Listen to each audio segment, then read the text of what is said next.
Olá, queridos alunos, sejam bem-vindos a uma viagem pela história. Eu sou a professora Michele Santos, do componente, claro, de História, e vamos verificar o objeto de conhecimento desta aula. Aula 7, objeto de conhecimento, o período varguista e suas contradições. Com detalhamento, era Vargas, período varguista e suas contradições. Vamos à nossa aula?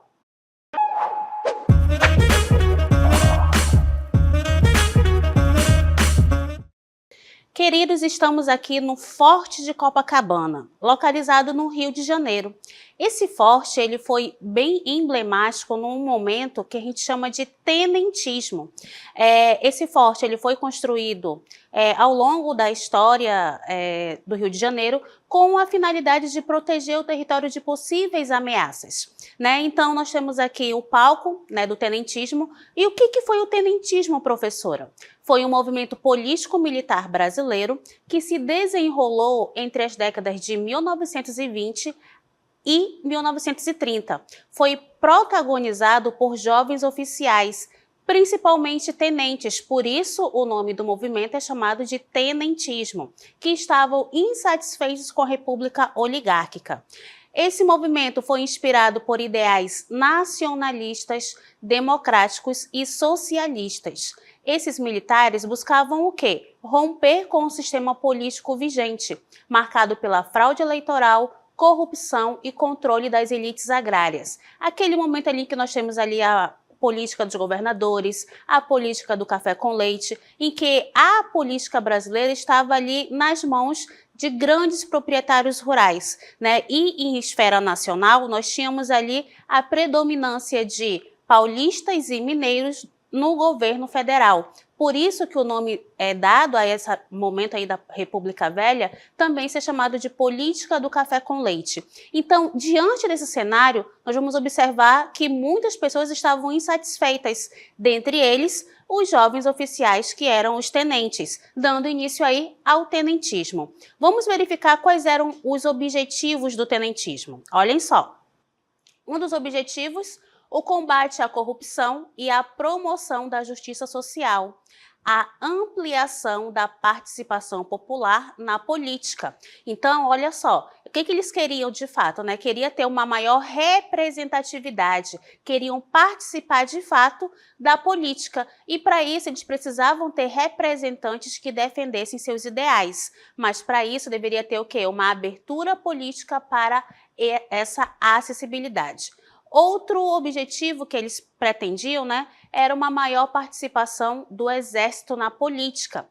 É necessário a gente lembrar que o processo da proclamação da República teve a interferência direta do exército. Por quê? Porque eles queriam ter representatividade, eles queriam estar à frente de algum cargo político, queriam ter ali os seus anseios atendidos.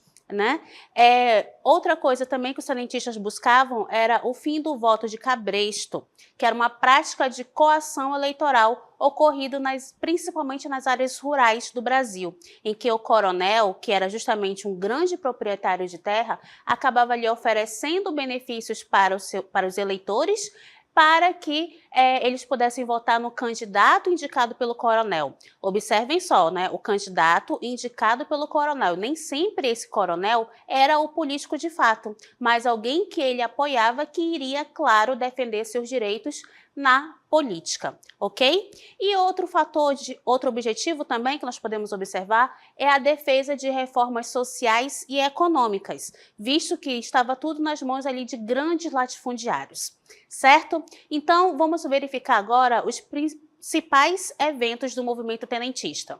Começando com a revolta dos 18 do Forte de Copacabana em 1922.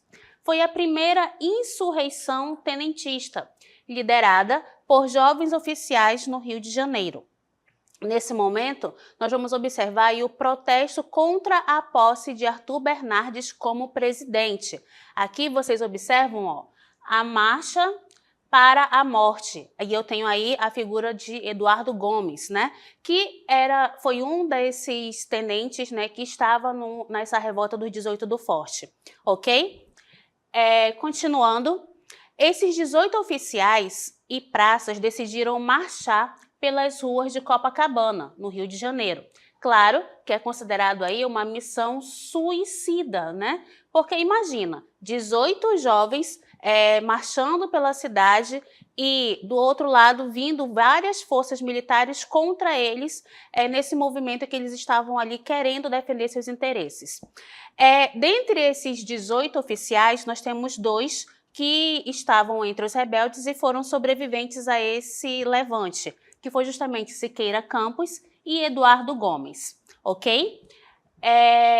Como é que vai se dar esse confronto e desfecho, né? Um pequeno grupo marchou em direção às forças governamentais e enfrentou uma superioridade numérica esmagadora. Apenas 2 dos 18 revoltosos, como eu já havia falado antes, Siqueira Campos e Eduardo Gomes, sobreviveram ao confronto, sendo gravemente feridos. Nesse contexto, vamos ver que foi o símbolo da luta por mudanças e pela moralização da política brasileira. O que eles queriam, né? Queriam ali transformar a sociedade em que eles estavam inseridos.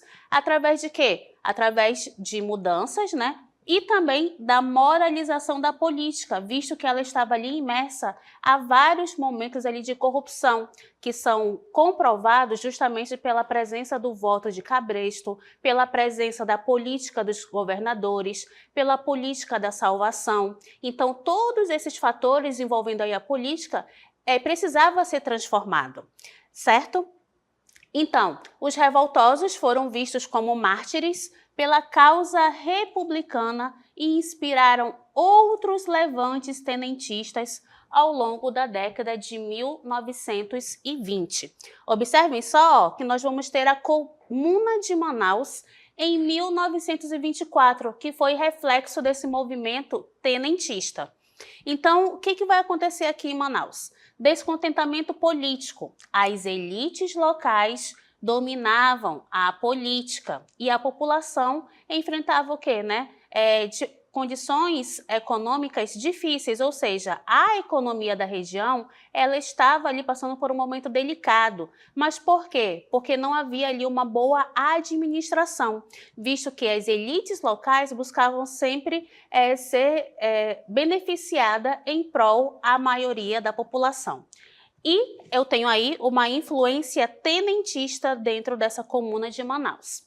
A revolta, ela ocorre no dia 23 de julho de 1924 e eu tenho oficiais do Exército liderados pelo tenente Alfredo Augusto Ribeiro Júnior, que é justamente esse rapaz aqui que aparece em destaque na nossa imagem, né?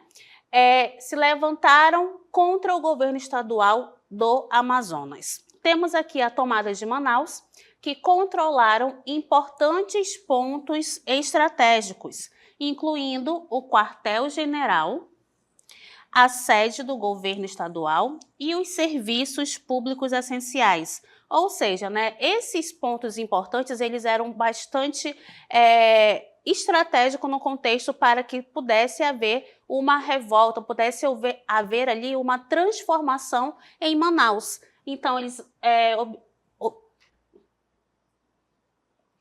declaração de uma comuna.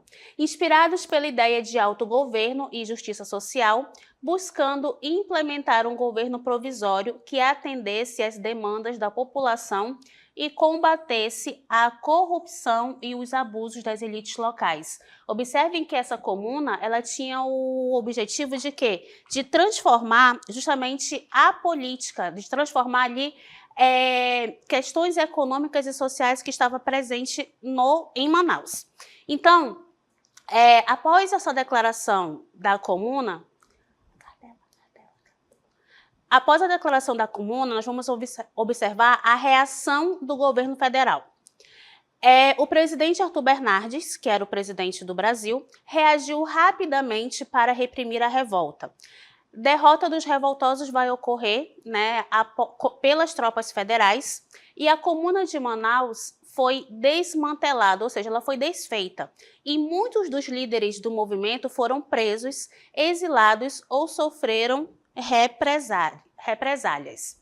Certo? Então, essas foram características principais da Comuna de Manaus. Ainda no contexto do tenentismo, vamos observar aí a Revolta Paulista de 1924. Observem que o ano de 1924 ele é bem emblemático para o movimento tenentista. Tivemos a Comuna em Manaus e agora vamos observar a Revolta Paulista em São Paulo, claro, né? Em 1924. Qual é o seu início, né? Qual é o período? 5 de julho de 1924. Temos a liderança de Isidoro Dias Lopes e Miguel Costa, que vai estar aí à frente de 1.000 homens para colocar essa revolta em prática. Eles vão se rebelar contra o governo de Arthur Bernardes, que era o presidente do Brasil na época, certo? Aqui eu tenho algumas imagens que vai representar justamente a Revolta Paulista em 1924. Como é que vai ocorrer a tomada de São Paulo? Os revoltosos conseguiram tomar a cidade de São Paulo. Intensos combates nas ruas da cidade, resultando em destruição e morte de civis e militares. Infelizmente, quando tem uma questão de revolta, uma questão ali de motim, nós vamos observar que tanto militares quanto civis vão estar suscetíveis à morte. Né? Infelizmente, não é apenas quem está em combate direto, mas essas mortes elas podem afetar pessoas que não estão relacionadas diretamente a este movimento. Quais eram os objetivos?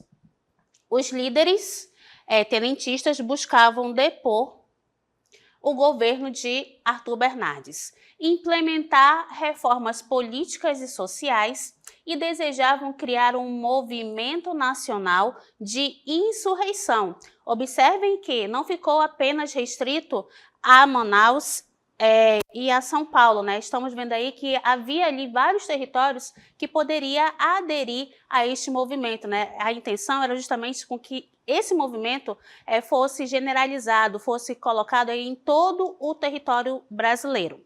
A reação do governo federal foi a seguinte: reagiu rapidamente, enviando tropas federais para São Paulo para reprimir a revolta.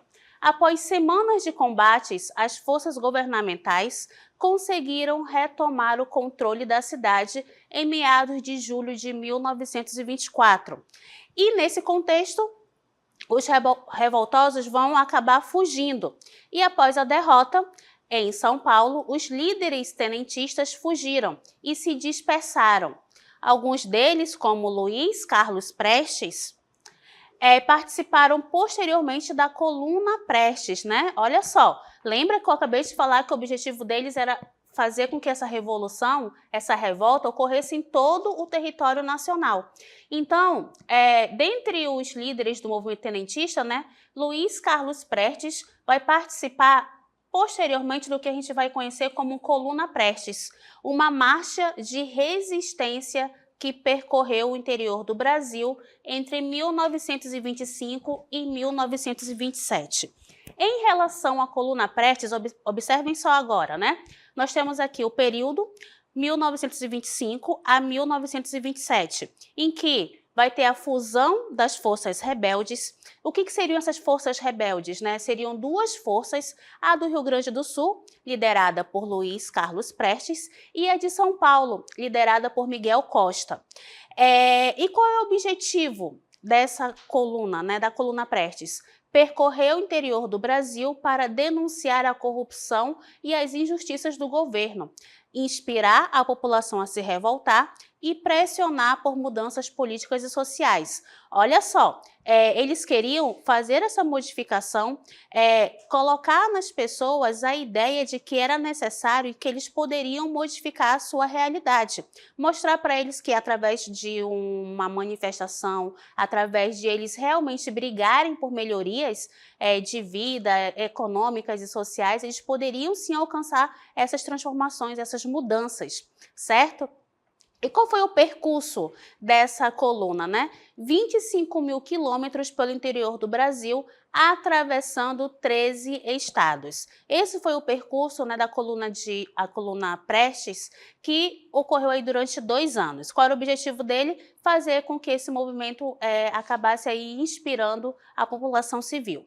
Nesse momento, nós vamos observar também a questão de guerrilhas, que vai estar envolvendo, né, a coluna Prestes, que vai ser o quê? Né? Vai evitar confrontos diretos contra as forças governamentais, lembrando que eles já tinham tido esse confronto direto, como os 18 do Forte, não foram bem sucedidos, teve a comuna de Manaus, teve a comuna de São Paulo, mas nelas eles tiveram confronto direto com o governo federal, e eles viram que eles não poderiam assumir o risco e ir contra as forças federais, porque eles não tinham ali instrumentos de guerra e de luta também, né? Melhor dizendo, para poder vencer essas tropas, ok?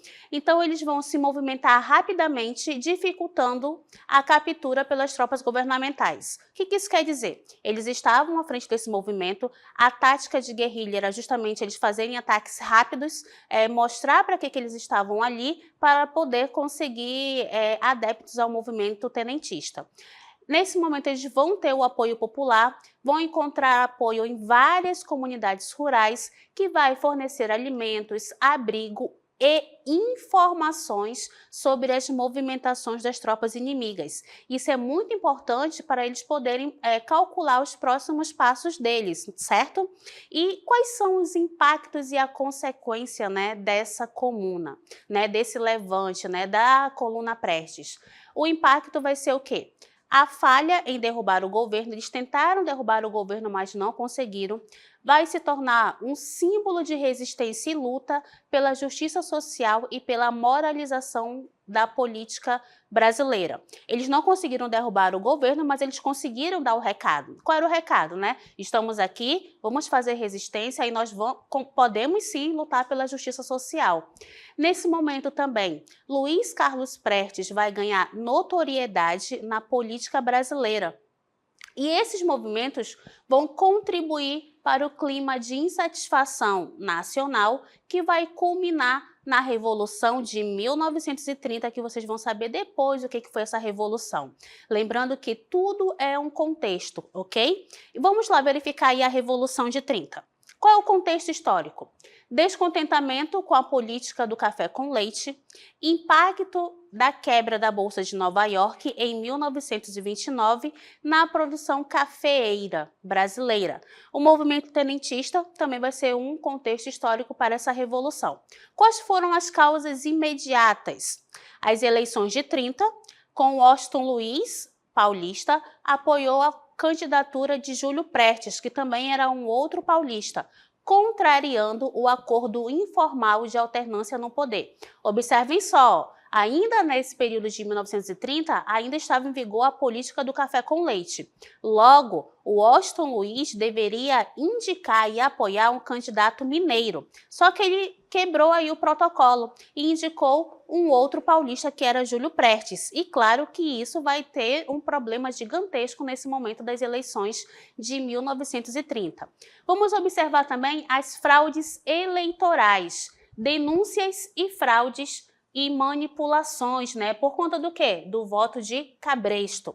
A Aliança Liberal, eu vou ter a coalizão que incluía Minas Gerais, Rio Grande do Sul e Paraíba, com Getúlio Vargas como candidato a presidente e João Pessoa, que era paraibano, como vice.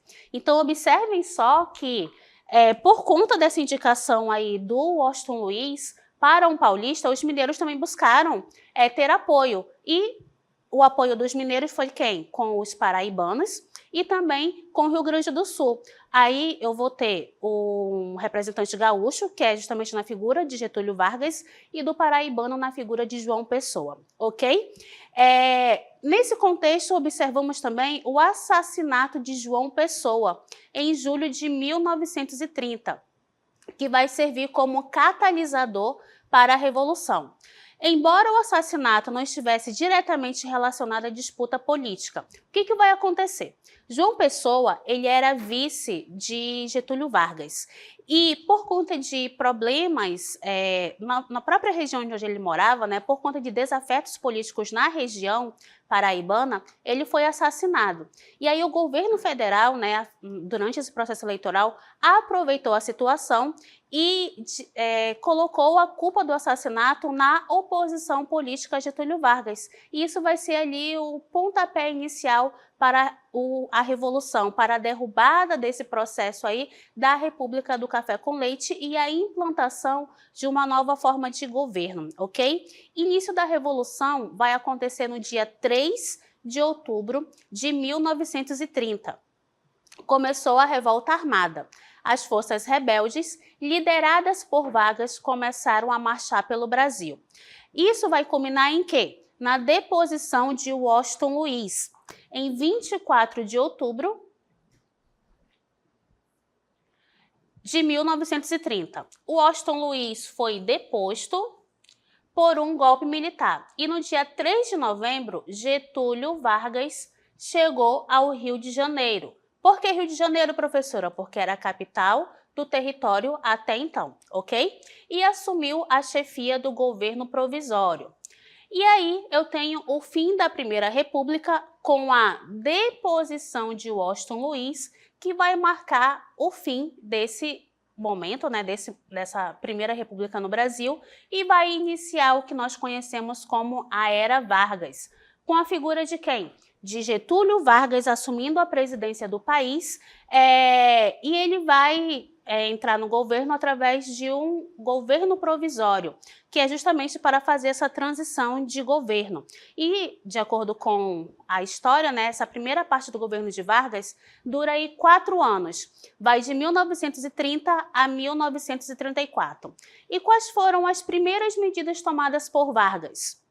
Criação do Conselho Nacional do Café, que é justamente para enfrentar a crise do setor cafeeiro, agravada pela crise, né, pela quebra da Bolsa de Nova York em 1929.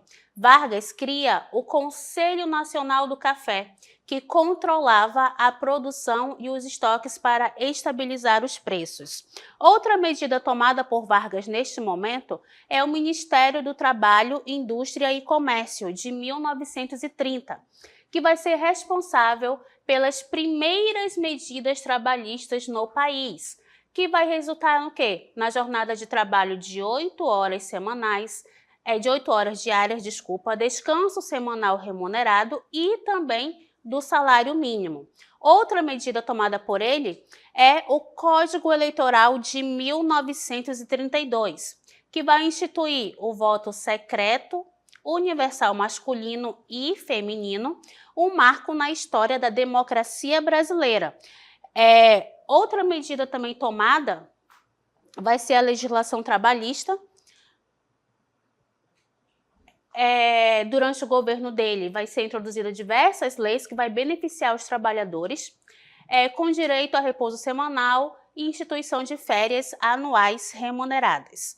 A reforma educacional também deve ser mencionada, porque ele vai implantar essa reforma buscando o quê? Expandir o acesso à educação e melhorar a qualidade de ensino. Ele também vai incentivar a criação de universidades e institutos de pesquisa, que ainda era bem precário no Brasil nesse momento. Com esse contexto da Revolução de 30, vamos observar a Revolução Constitucionalista de 1932, que tem como causas. O principal desafio ao governo provisório foi essa revolução, que foi liderada por São Paulo. O que eles queriam, né? O que eles exigiam? Uma reconstitucionalização. O que seria isso? Uma nova Constituição para o país, já que mudou ali a forma de governo neste momento. E aí eles queriam o quê? A convocação de uma Assembleia Constituinte, ok? E qual foi o desfecho, né? O movimento foi reprimido pelas forças leais a Vargas, mas a pressão política resultou na convocação de eleições para uma Assembleia Constituinte, certo? Nessa imagem vocês viram aí a índice MMDC. MMDC é uma sigla, né, dada aos estudantes, né, os manifestantes paulistas que morreram na Revolta Constitucionalista de 1932.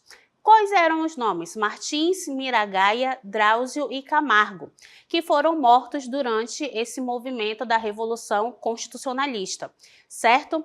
Então, nós vamos observar aí que esse desfecho, né, ele não foi satisfatório, né, e vai ocasionar a convocação da Assembleia Constituinte.